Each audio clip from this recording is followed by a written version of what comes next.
Hey everybody, welcome back to my YouTube channel. We are about to break down the games for Friday, April 5th, 2024, so let's get into it.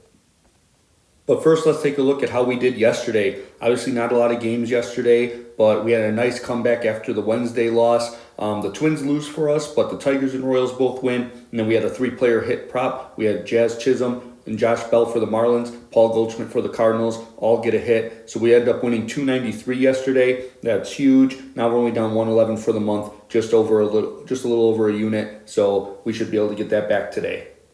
The first two games of the day are the Toronto Blue Jays at the New York Yankees and the Oakland Athletics at the Detroit Tigers. In that Blue Jays-Yankees game, it's Kikuchi versus Stroman. Stroman looked really good his first time out, giving up no runs against the Astros, and the Yankees got the win. Kikuchi, he did not look as good against the Rays. He couldn't get out of the fifth inning. He pitched 4 1/3 innings. He had 3 walks, gave up 6 hits, 3 runs. He ended up taking the loss in that game.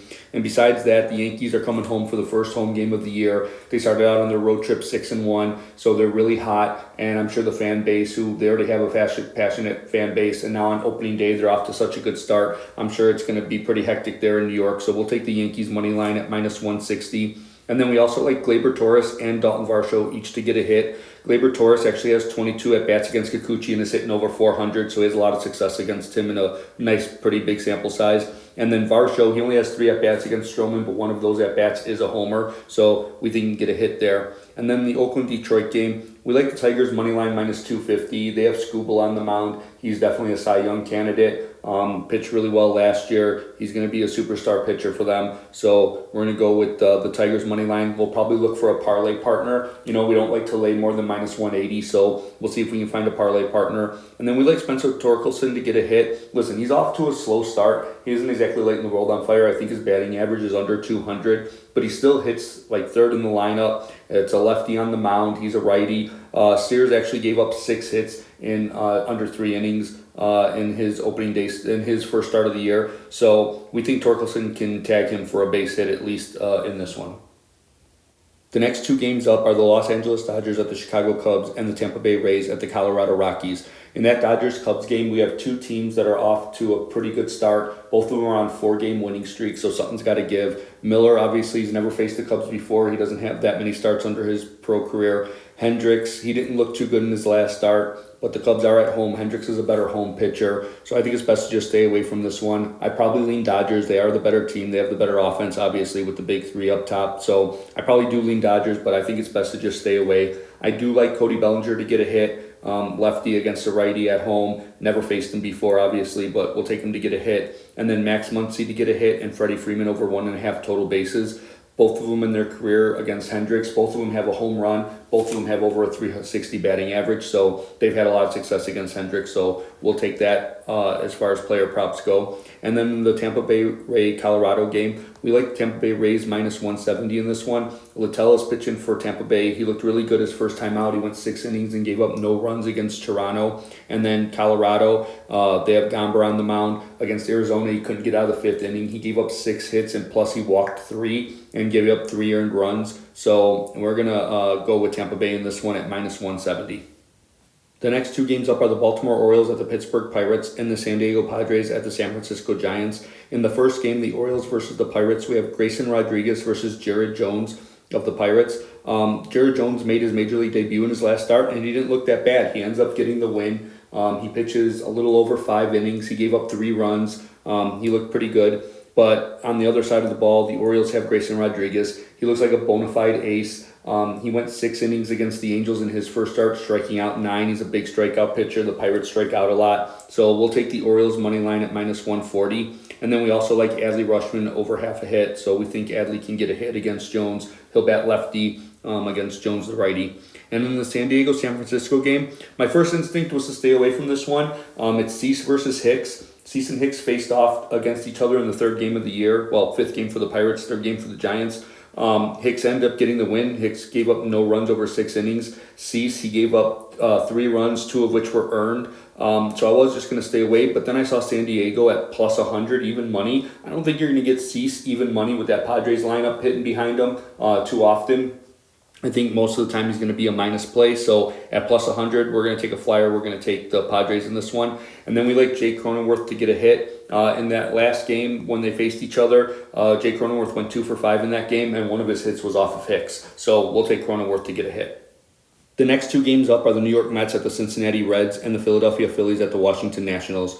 First in the Mets-Reds game, we have Jose Quintana versus Hunter Green. Both pitchers in their first starts of the year went 4 2/3 innings, both giving up 2 runs. Quintana got the loss. Hunter Green got a no decision. In this one, I think it's best to just stay away. The Mets have been lifeless at home their first 6 games. They've been 1-5. They're averaging 2 runs a game. So their offense has not been, nearly that good. So you would think maybe Cincinnati in this one. However, Cincinnati is a good hitter's park, so the Mets could break out of it. Plus, Hunter Green gave up 4 walks his last time out, so he can be wild at times. He also had some issues with walks last year, so the Mets won't even have to get their offense going and get a lot of hits, and they could have the bases clogged. And then also the Reds bullpen, they have a 5.91 ERA early on this year already with a 1.45 whip. So this could be the kind of game where the Mets kind of break out offensively. So I think it's best to just stay away. I do like Jonathan India to get a hit, though. He's a righty against Quintana, the lefty. He hits leadoff, so he'll get his 5 at-bats. So we'll take India to get a hit.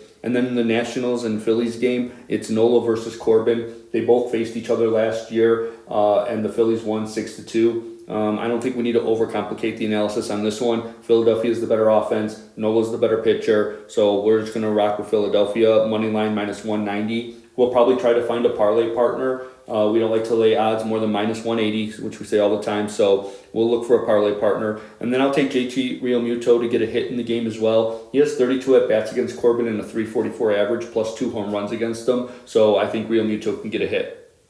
The next 2 games up are the Arizona Diamondbacks at the Atlanta Braves and the Chicago White Sox at the Kansas City Royals. First, in the Arizona-Atlanta game, it's Henry versus Strider. Henry took the loss his first time out pitching against Colorado. Let's face it, Colorado might be one of the worst teams in the league. He ends up getting the loss, and Colorado's only win. And then in Atlanta, it's Strider pitching. He is their stud. He's an ace.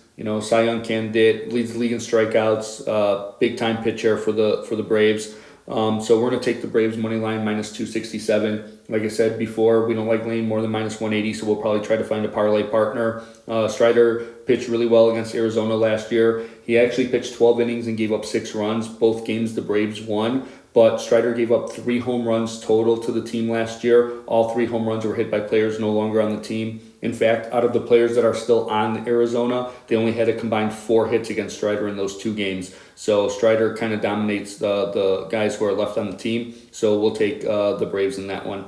And then in the White Sox-Royals game, it's Fedde versus Singer. Fedde pitched in Korea last year. He looked pretty good his first time out. Definitely better than he looked when he was in the major leagues his first time around. So, and then for the Royals, Singer, he gave up no runs his first outing and got the win. The Royals beat the White Sox pretty good yesterday. I would probably lean on the Royals in this one. But Singer, his last 2 starts against the White Sox last year, gave up 6 runs in each outing. They ended up winning 1 game. They came back and won, and the bullpen got the decision. And in the other game, they lost. So I think it's best to just stay away from this one for now, and we'll move on to the next games.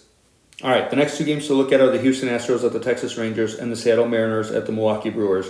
First, in the Houston-Texas game, it's Hunter Brown against Cody Bradford. Hunter Brown went 4 innings, no runs against the Yankees in his first start. Cody Bradford pitched against the Cubs. He went 5 innings, only giving up 2 runs, and he got the win. Cody Bradford never faced Houston before. Hunter Brown had 2 starts against the Rangers last year. In April, he got a win against them, giving up no runs. And in July, he took a loss against them, which kind of makes sense because Hunter Brown started out last year really good. It was in the second half of the season when things started to kind of go backwards for him. So considering that he got off to a hot start last year and then he's off to a hot start already this year, I like the Astros first 5. The Astros actually score 5.8 runs a game off left-handers and only 4 runs a game off right-handers, so they do better against lefties.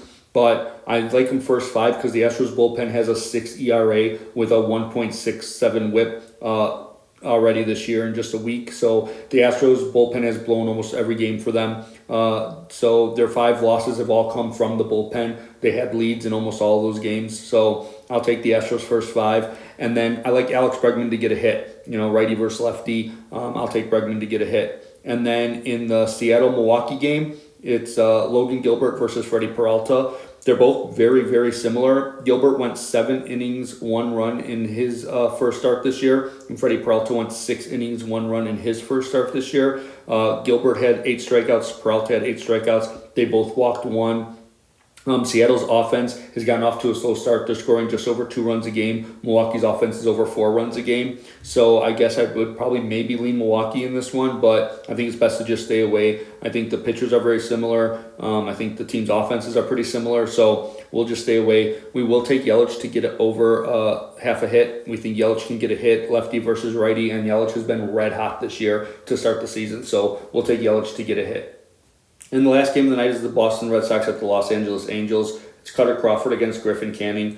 Cutter Crawford gave up 0 runs his first time out, but it was against the Oakland Athletics. Canning, he gave up 5 runs in 5 innings against Baltimore. But last year he did face Boston, and he gave up 0 runs in 7 innings. So he pitched really good against Boston, kind of really shut him down. Cutter Crawford's never had a start against the Angels. So I think it's best to just stay away from this one as well. I think both teams are off to similar starts, so I think it's best to just leave this one be. We will take Masataka Yoshida to get a hit, lefty versus righty matchup. He did get 3 at-bats against Canning in that game last year. He went 0 for 3, but such a small sample size, so we don't put much credence into that. So I think we'll just take Yoshida to get a hit. Okay, guys, that does it for today. A nice comeback yesterday puts us down just over 1 unit, so let's look to build on that and get back to Profitville at the end of today. Please leave a comment and let me know what you think of the analysis. Let me know if you're fading me, if you're tailing me, if you think I'm looking at something wrong, or if there's something else you'd like to see me look at.